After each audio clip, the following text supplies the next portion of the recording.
Hello! Magandang araw! Kami ay galing sa pagsimba kanina. Ay hindi pa nga ako nakakabihis. At kami mag-asawa dumiretso dito sa kusina. At nagluto nga ang daddy ng aming kinain ngayon. Ang mga bata ay kumain na sa church. Kami naman din ng daddy ay kumain din doon. Pero syempre, being a low carber, syempre, kailangan namin dagdagan yung aming protein and fats for the first meal. Kaya ito ang pang-kompleto namin. Ayan, nakasalang pa doon ng iba. Oh, ito ang nakamarinate na suka, bawang, sibuyas lang, asin, paminta. Walang sibuyas. Bawang. So, ayun. So, amoy na amoy habang piniprito, mabango. So, yan ang aking second meal na. Tapos, mayroon akong 2 itlog dito. Baka masasabi nyo, ang dami naman niyan, ubos mo ba yan? Sa low carber po talaga, kung ikukumpara po natin sa hindi low carber, mayroong mga rice, or mayroong mga regular bread, regular pasta, syempre, maaring half lang nito, or baka 1/4 nito, yung ulam. Pero po kasi, dahil since kami po ay ang aming energy, nanggagaling na po sa protein at saka healthy fats, yan po ang aming kinakain na makakasapat sa amin para magbigay ng energy.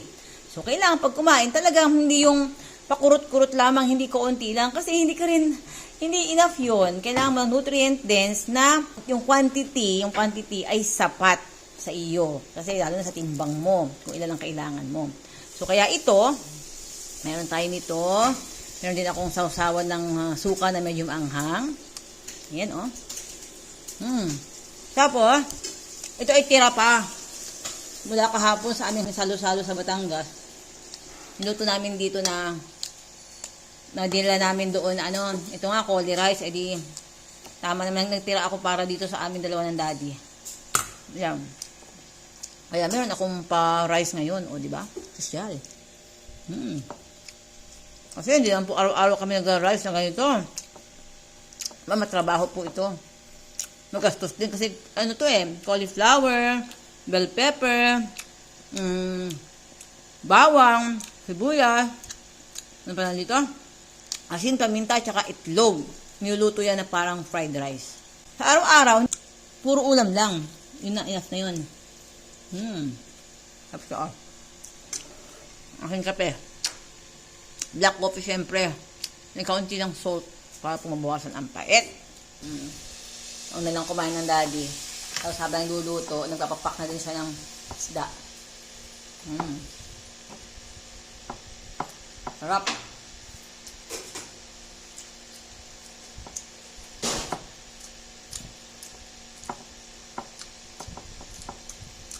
Pag po kayo naka-low carb, very safe kumain ng maraming itlog. Actually, isang araw, ang regular namin, yung daddy, 3 to 4 eggs. Kasi, hindi naman dahil sa yun lang ang kailangan. Pero dahil hindi lang mabilis Diba? Mabilis, mura, na source ng protein at healthy fats. Kasi, yun nga po importante sa low carber. Pero syempre, hindi pwedeng sa buong araw, puro itlog lamang. Kailangan ay variety ng foods. So, kung may isda ka, or may karne, depende kung ano yung available na, at yung abot kaya ng budget ng source ng protein, basta mahalaga protein and healthy fats. Mga gulay, pwede ka rin may gulay, pero hindi siya yung pinaka-priority. Mga for fiber, tsaka para hindi ka maumay, minsan nagugulay tayo.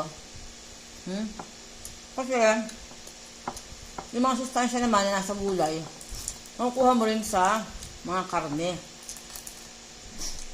Kaya, yan. Dahil mula nga nung tayo hindi na kumakain ng mga pagkain mataas sa carbs, di nag-shift na ang ating katawan mula sa paggamit ng carbs na pagpasok sa katawan, naging sugar. Dati yung ating source ng energy. Ngayon, na nag-low carb na tayo, nag-shift na sa fats ang source ng energy ng ating katawan. Na mas maganda dahil ang fats at protein hindi siya link sa pagkukos ng inflammation sa ating katawan. Kaya bakit okay lang kumain ng low carb ng mataas sa cholesterol, maraming fats, maraming mga protina.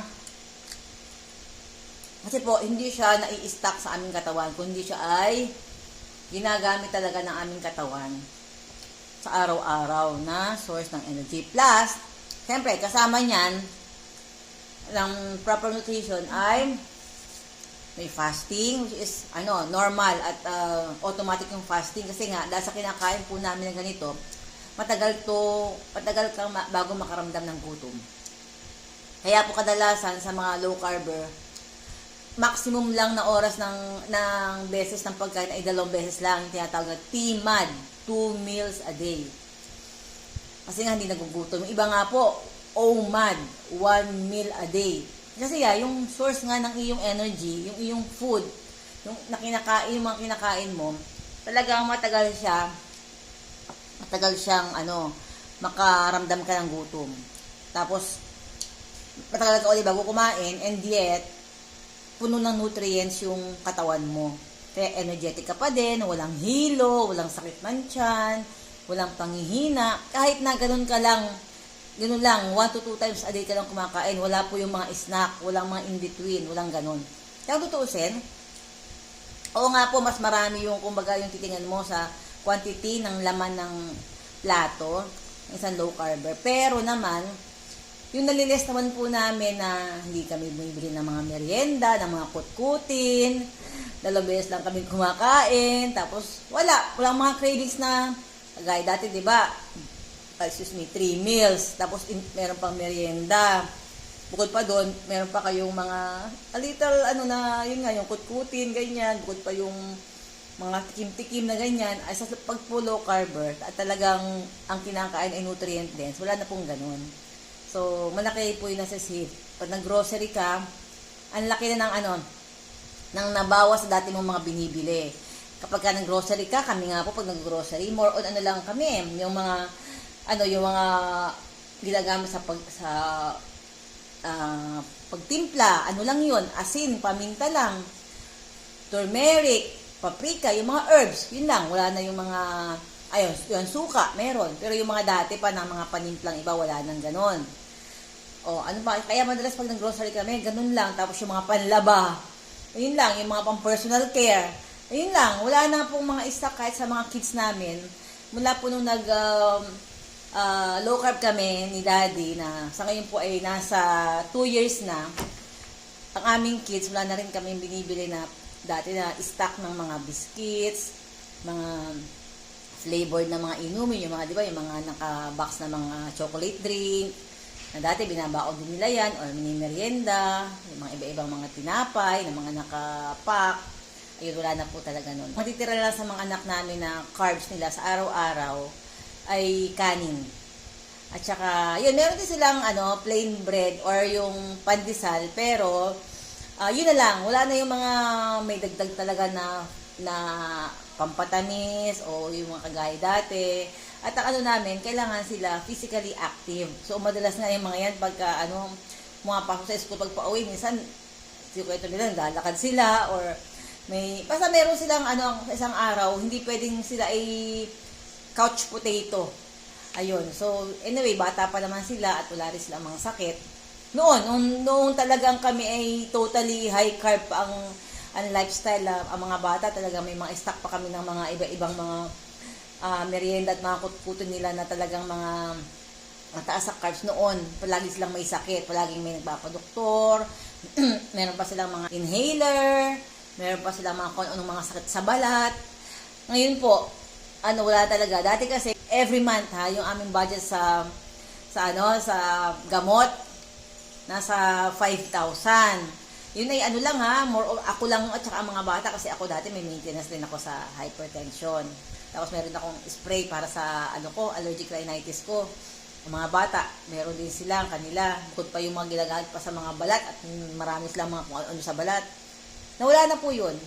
Totoo lang, wala na kaming binibili, zero po yung aming pagdating sa drugstore, zero na. Wala kaming monthly na kahit vitamin C.